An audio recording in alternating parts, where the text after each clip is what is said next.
a disclaimer first. I Thomas a Padawan, not a Jedi Master. Let's just put it aside. I finally got your attention. Hi, I'm Toym. That's Toy with an M. And you can see that somehow the kind of talk that I will be giving is something that's related to my name. I actually deal with a lot of toys, and toys has been my, how would you say, my hugot subject for most of the works that I've been doing in the past couple of years. Okay, let me give you a scene. Roughly 38 years ago, there was this young boy who was in a window pane of a department store, looking at a toy that was displayed there, and it happens to be this molten box. I was so fascinated. I was an 11-year-old kid at that time, and I really wanted it. But, you know, it was one of those most expensive toys at 550 pesos. You know, it's beyond the reach of my parents at that time. That was a lot of money then. But, you know, it has become something of like a thing that I have to acquire if ever I do have the resources to do so. So, I got attached to that because of my beloved character at that time, Voltes 5. I think much of you, a lot of you are familiar with Voltes 5. I think it's airing again right now. That is because it was 40 years ago when it came out in Japanese television. It was in 1978 naman when it came out in Philippine television. And it has a narrative to say. And I think that is one of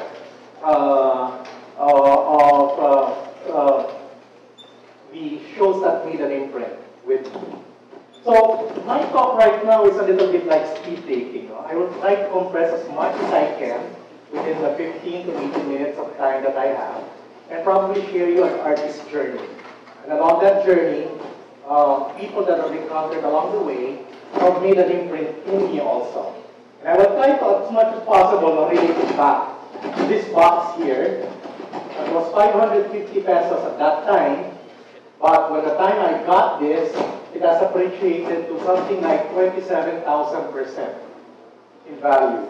And I believe that now it's hovering around 50,000% to 60,000% once it celebrates its 40th anniversary in May.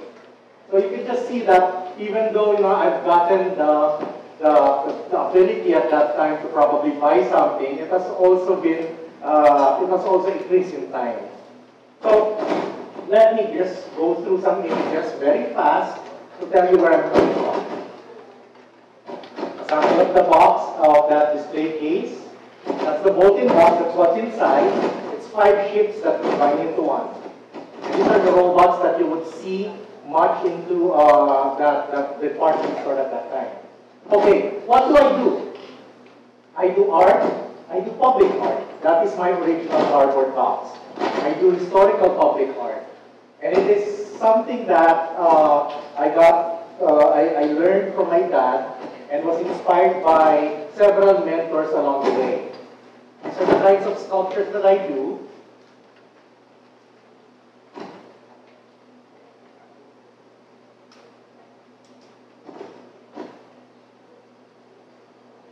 They range from two-dimensional reliefs to more of sculpture in the round. You can find them around the country. I do a lot of religious art also. Churches in particular, installation, historical representation, and some works in some countries. So the kind of artist that I am, I wouldn't want to call myself as a sculptor or a painter, probably.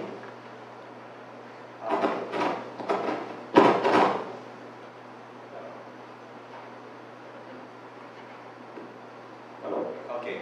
I wouldn't want to call myself as more of an artist, but rather I'd share Serge's term. I'm a storyteller, and I deal with various mediums. Ganda kasi the way he delivered it, storyteller. Okay.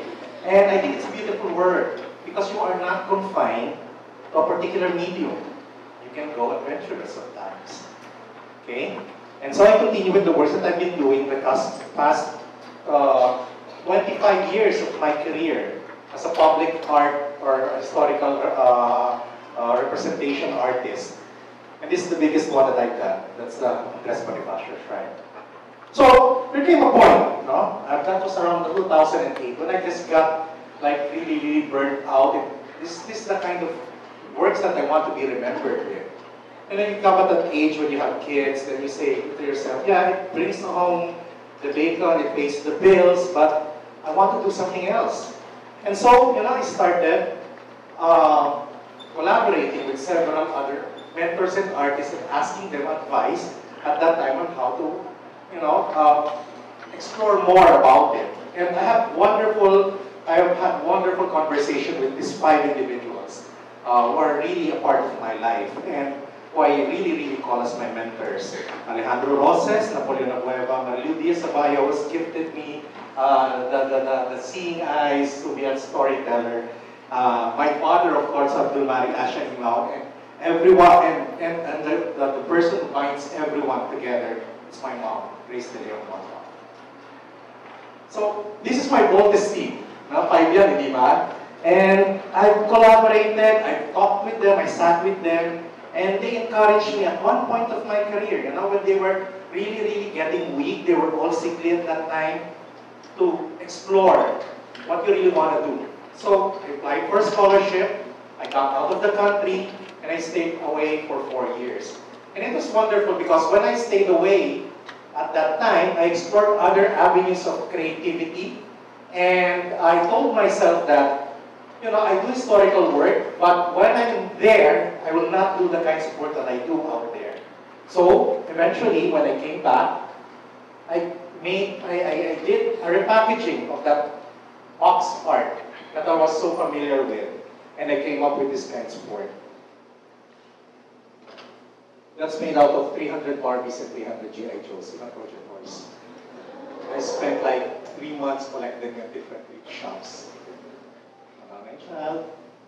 So they became more playful, although not as monumental in scale, but rather the themes that I did were reflections of social narratives, political narratives that were confronting the nation at that time.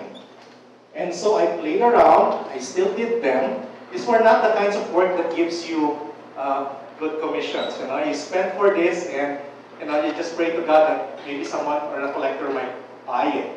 But this is like more of a labor of love. So I did that. I did artists. I cannot understand much of the art world in the Americas, so what I did was that I made effigies of them, I burned them, I exploded them into these kinds of portraits, I experimented. But then again, no, when I came back, I still wanted to do an image history. And so I sort of like made a reflection on what are the things that I really want to do.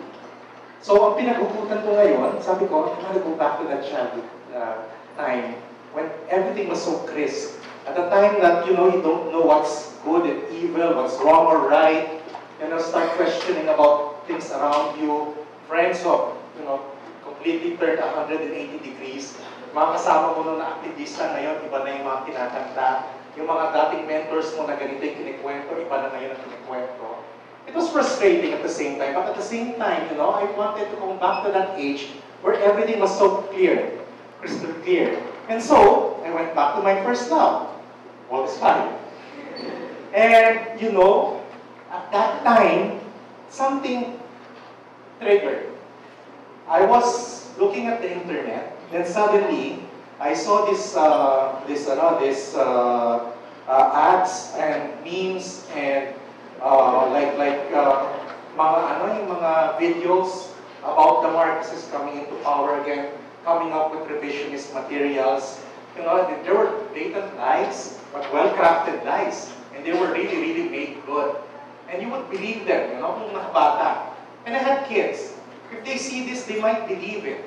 And so what I did was that, tapos nakita ko pa yung ating Bongbong Marcos na Jedi outfit siya, tapos naroon siya sa sands of Ilocos na may hawak-hawak na sword, similar to this. And I got bothered. No, you are not going to rob me of my childhood heroes. No, sir. Okay? And so, you know, when I came back from the States, Wala akong network. 4 years, I was there. I was applying to several galleries, hindi ako makapasok. Until sabi ko lalakad ako sa UP. You know, I do these serendipity walks. Funny hit me. I paused. And I was in front of Parma Hall. Okay, yung steps na ito, parang stage siya. Dito ko gagawin yung aking first installation. So I did an installation of Andres Bonifacio. It was one, 150th. Then the second one, well, that was the first experiment. The second one was this one. It's a more elaborate installation, and this is just a part of it. But it looks like a carroza. And it's lighted by around 60 to 80 light bulbs. And it was such a sight to see in the evening. So I had nothing. I just threw all my resources, made this, and I wanted to do something about a very playful work, but at the same time, very heavy on the narratives about martial law. And you know what? The very next day, someone just posted it, a very good photographer, in Instagram. They clicked it, and within a week's time, it was the buzz during that time. And suddenly, people were talking about all this 5 again. And what's wonderful about it is that they tied it up with the martial law narrative. Because when I was 11 years old, in 1979, it was April, I remember, we were at the finale of all this 5. It was the last 4 episodes. I was like, okay, tonight, this big time, ito na yung finale natin. Then suddenly, pagbukas namin ng TV, wala. It was a Friday in the evening. And suddenly, the following day, parang suspected kami, bakit ano nangyari? We were told that by orders of certain individuals, probably from Malacanang, the censors, they wanted it out because of excessive violence daw. Samantalang naroon si Dito Lapid, pumapatay ng dami-dami with a single bullet or no?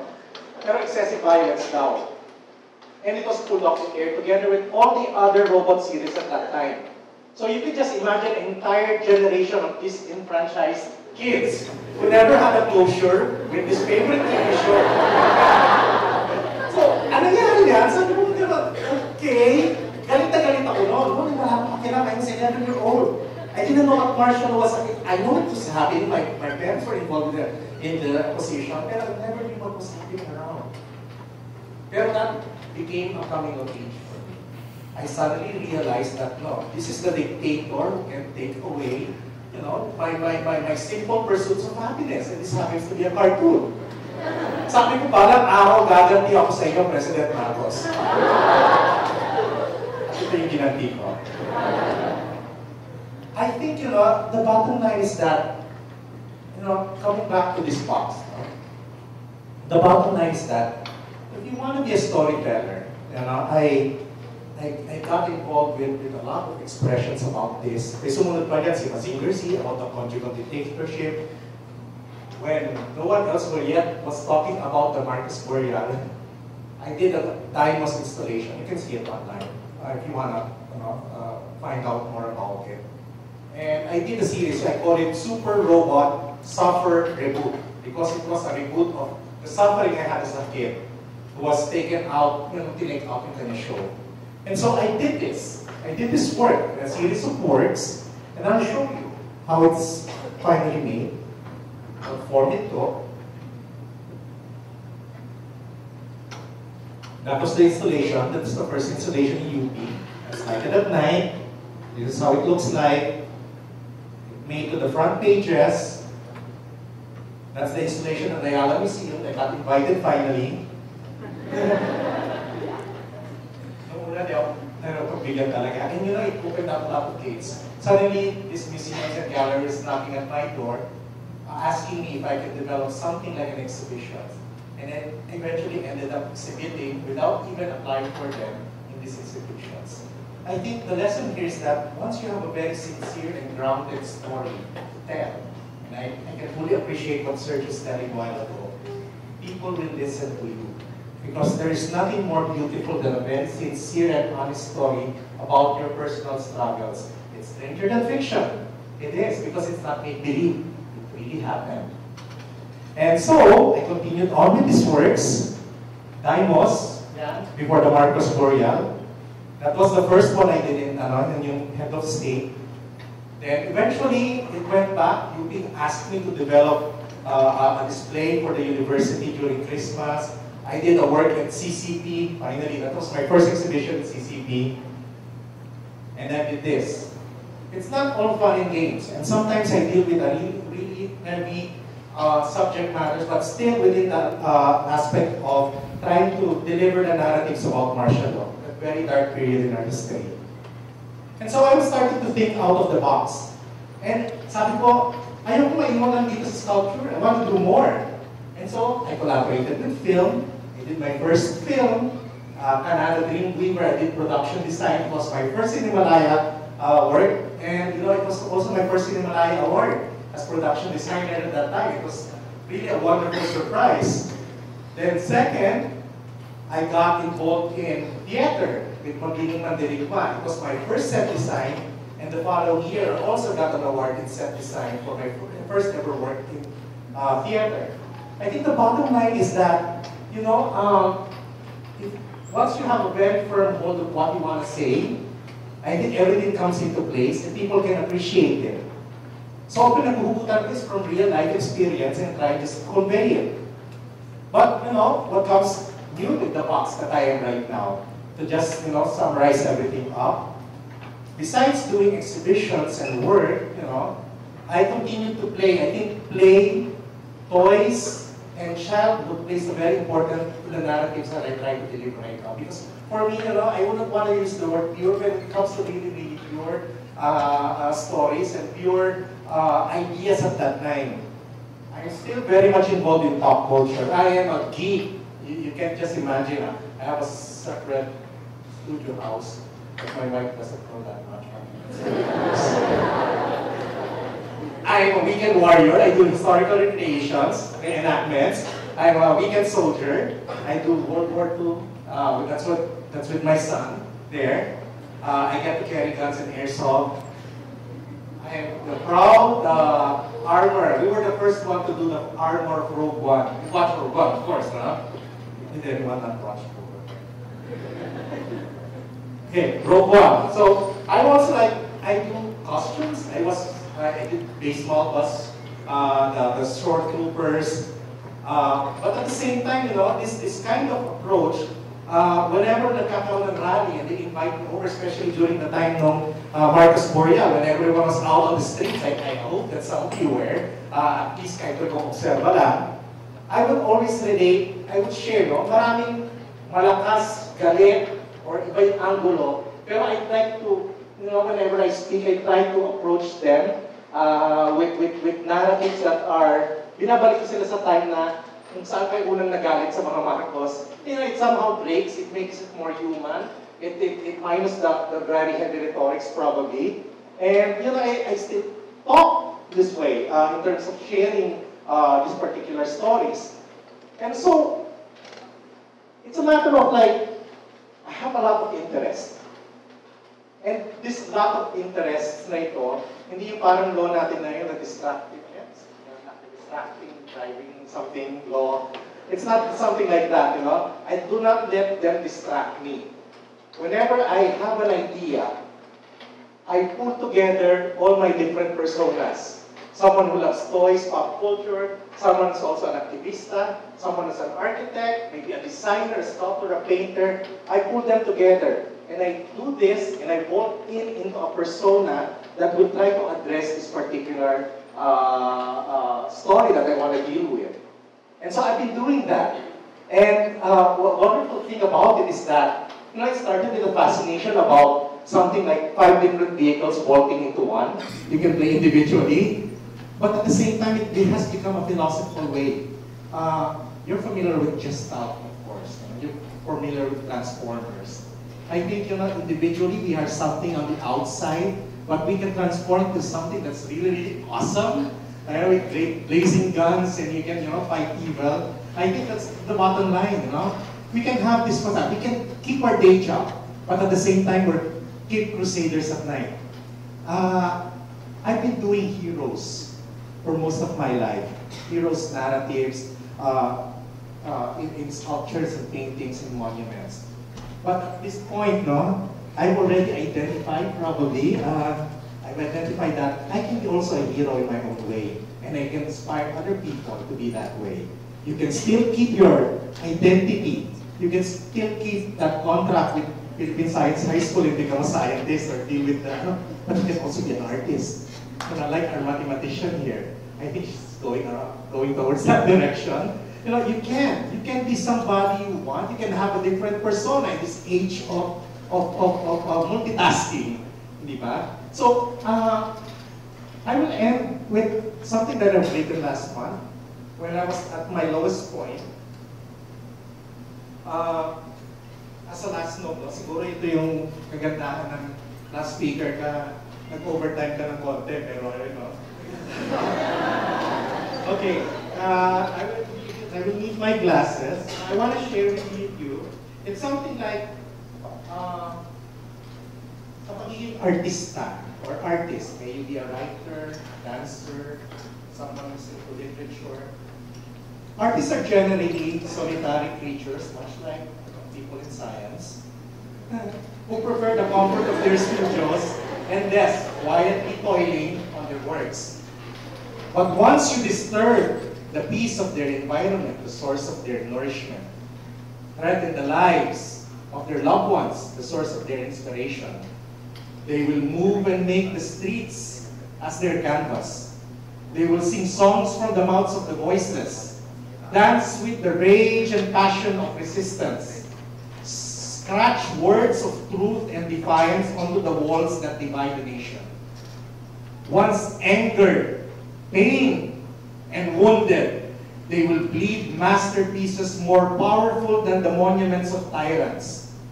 And they will not stop until they have painted their final stroke of dissent. Hum the last note of solidarity, choreograph their climactic movement with the people, and append the last line of their ode to deliverance and justice. Maraming salamat.